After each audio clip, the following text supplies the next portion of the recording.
Have you ever wondered if people truly love you, or just what you can give them? Have you ever felt someone loved you intensely, only to lose interest once you changed, grew distant, or stopped giving them something they didn't even realize they needed?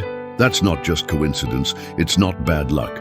According to Sigmund Freud, the father of psychoanalysis, love is rarely unconditional. In fact, he believed that love always has a hidden purpose, rooted deep in the unconscious mind. Most of us want to believe love is pure, that someone will see our soul, love our flaws, and stay for who we are. But Freud would challenge that belief entirely. He believed that when someone says, "I love you," what they often mean is, "You fulfill something inside me that I don't fully understand."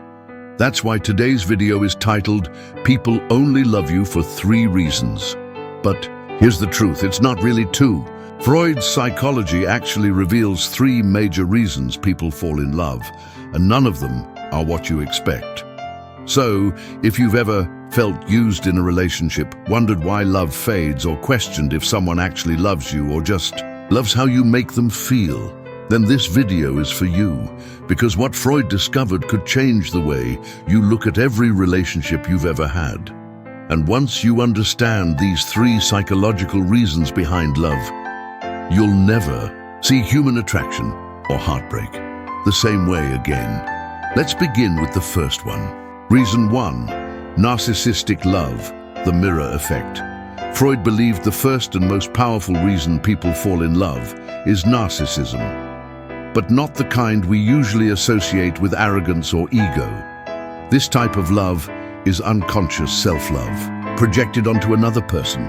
According to Freud, people are drawn to others who reflect parts of themselves, not who they are today, but who they wish they were. We fall for someone because they mirror our ideal self, our fantasies, our hidden desires. Think about it. Have you ever been attracted to someone not because of how they treated you, but because of what they symbolized? Maybe they were confident, independent, or mysterious, things you crave in yourself. That's not coincidence. That's narcissistic object choice, as Freud called it. It's like looking into a mirror and falling in love with your own reflection, but through the image of another person. This explains why people chase those who complete them. They're drawn to people who make them feel smarter, sexier, or more powerful. They stay with partners who validate their identity, not just their emotions. And here's the twist. Once that person stops reflecting the fantasy or starts showing flaws, the love begins to fade. Why? Because the mirror breaks, the illusion is gone, and the real person underneath is no longer feeding the ego. This kind of love isn't evil or manipulative, it's natural. Freud argued that all humans need a healthy level of narcissism. We all want to feel valued, admired, and seen. So we choose people who make us feel that way, even if we don't realize we're doing it. Sometimes we're not loving the person in front of us. We're loving who we are when we're with them. That feeling of being more alive, more desired, more complete, that's the real addiction. So the next time someone says they love you, ask yourself, do they love me? Or the version of themselves they see in my eyes? Up next, Freud's second reason is even more intimate, and it goes all the way back to childhood. Reason 2, object love. You're not falling in love with them, or you're repeating the past. Freud believed that much of love isn't about the person in front of us. It's about who they remind us of, especially from early childhood. This is called object love, and it's one of the most powerful and hidden forces behind why we choose the partners we do. Let's break it down simply. As children, we form emotional blueprints based on our early relationships, usually with our parents or caregivers. We learn what love feels like, even if it's complicated, distant, or conditional. Now here's the scary part. As adults, we often recreate those same emotional patterns, not because they were good, but because they were familiar. Think of it this way. If love in childhood meant earning attention, Do you may be drawn to people who make you chase their affection? If a parent was emotionally unavailable, you might crave someone distant because it mirrors that old, painful dynamic. If you were smothered or controlled, you might seek freedom lovers and still feel anxious they'll leave. Freud called this repetition the compulsion to repeat. We unconsciously return to what hurt us, hoping this time we can fix it. That maybe, just maybe, this person will finally give us the love we never fully received. But of course they usually don't, because they're not your parent, and love can't heal what hasn't been acknowledged. This is why so many people fall into toxic relationships and don't understand why. Why do I always fall for emotionally unavailable people? Why do I feel safest when I'm being rejected? It's not that you're broken, it's that your brain, your unconscious mind, is following a script Freud believed was written in your first 5 years of life. Sometimes we love someone because they trigger the same pain we felt as children. But there's a comfort in that pain, because it's the only love we've ever known. Real growth begins when you recognize this pattern. Because once you see it, you can finally choose love that heals, not just love that's familiar. Up next, Freud's third reason. And it might be the most haunting of them all, transference. When love becomes a psychological illusion. Reason 3, transference, the love illusion. Imagine falling in love with someone, not for who they are, but because your unconscious mind has cast them in a role from your past.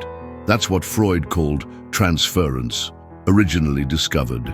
In therapy, Freud noticed patients would often develop strong feelings, love, anger, admiration, toward their therapists. But these feelings weren't really about the therapist at all.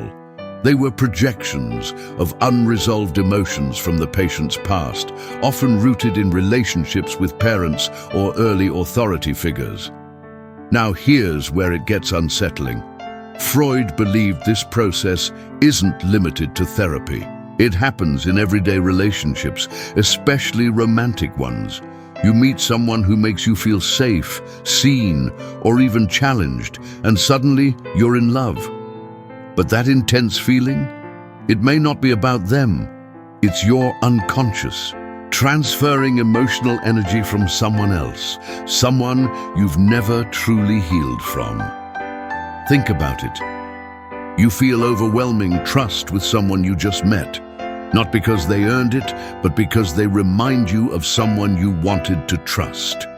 You fall for someone who criticizes you, not because you enjoy the pain, but because it mimics how love felt in the past. You feel at home with someone, but home was never peaceful. It was just familiar. Transference creates a love illusion. You're not falling in love with who they are. You're falling for what they represent to your psyche, and because it's unconscious, you don't realize it's happening until the illusion breaks. This is why so many people say, it changed. It felt so real in the beginning. I don't know what happened. We just drifted. The truth? It's not that they changed. It's that your transference ended. The role you cast them in no longer fits, and you're left facing the real person, not the fantasy. Transference can go both ways. You may also attract people who are projecting onto you, loving you not for who you are, but for the emotional role you unknowingly play in their past. Recognizing this doesn't make love less magical. It makes it conscious. And conscious. Love is the only kind that lasts. Now let's wrap up everything we've uncovered and talk about what this really means for your relationships. Outro, so who really loves you? After all of Freud's theories, narcissistic love, childhood imprinting and transference, one terrifying question still hangs in the air. Does anyone truly love you? Or are they just loving a reflection of their own needs, wounds, or fantasies? It's a painful thought, but also an awakening one. Freud didn't say love is fake. He said love is complex. That what we call falling in love is often falling into patterns, seeking validation through another person, trying to fix what hurt us as children, projecting emotions from the past into the present. But here's the hope, and it's powerful. Once you become aware of these patterns, you can finally break them. You can stop chasing people who make you feel not enough. You can stop confusing pain for passion. You can stop mistaking projection for connection. And most importantly, you can begin to love consciously. That means loving someone for who they really are, not for how they make you feel about yourself. Being loved not just for your role in someone's fantasy, but for your full, flawed, and evolving self. Creating relationships where both people are awake. Not hypnotized by history, Freud believed love is never pure. It's always tangled in ego, memory, desire, and illusion. But in understanding that, we're not doomed, we're empowered. Because love isn't about finding someone perfect, it's about finding someone real and learning to see them clearly, without the fog of the past. So the next time someone says, "I love you," take a breath. Ask yourself, which part of me are they really in love with? And do I love them? Or just the story I've created around them? Because once you start asking those questions, that's when real love begins.